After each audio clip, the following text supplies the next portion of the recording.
PTI का काफिला लोड़ के नेड़े अप्पर चुकिया। पुलिस की भारी नफरी भी शादरा बोर्ड से तैनात यासिर गिलानी समेत पीटीआई के 4 कारकुनां गिरफ्तार कर लिया गया।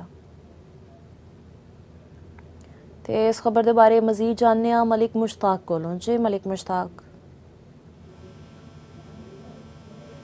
जी बिल्कुल, इत्थों काफिला रावी टोल प्लाजा तो गुजर गया है, चूंकि काफिले तो पहले ही पुलिस की वड्डी नफरी डंडियां दे नाल इत्थे पहुंच गई थी ते पुलिस की जिहड़ी सरबराही है वह भी इत्थे सरबराह भी पहुंच गए सन, जिहदे विच SP city Bilal Ahmad, DSP साहब रेहान साहब ये मुख्तलिफ थानियां दे फोर्स नूं लैके डंडियां दे नाल इत्थे पहुंच गए सन। उन्होंने पहले ही दस दिता सी कि काफिले नूं रावी टोल प्लाजे ते खलोण की इजाजत किसी सूरत नहीं दी जाएगी।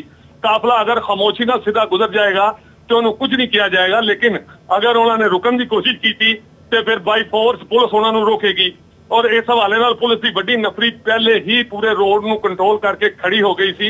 जो ही काफिला रावी टोल प्लाजा ते पहुंचिया ते फौरी तौर ते उत्थों पुलिस ने इशारा किया कि काफिला सीधा गुजर जाए। तो इस हवाले नाल काफिला जिहड़ा ना तेजी नाल इत्थों गुजर गया, क्योंकि मीडिया के बड़े लोग इत्थे मौजूद सन, सारे ने तैयारी की थी और पीटीआई वालों भी कहा जा रहा सी कि तकरीबन इत्थे खड़े होके रावी टोल प्लाजा ते मीडिया टाक होगी। ते इस हवाले नाल कुछ कारकुनां की तादाद भी इत्थे वधी पई सी, कारकुन भी इत्थे पहुंचे हुए सन, मीडिया रिपोर्टर भी पहुंचे सन, दूसरे लोग भी। लेकिन पुलिस की जो नफरी आई है तो फिर सारा मामला गोल हो गया। तो पुलिस की जी मलिक मुश्ताक, तुहाडा बहुत बहुत धन्यवाद।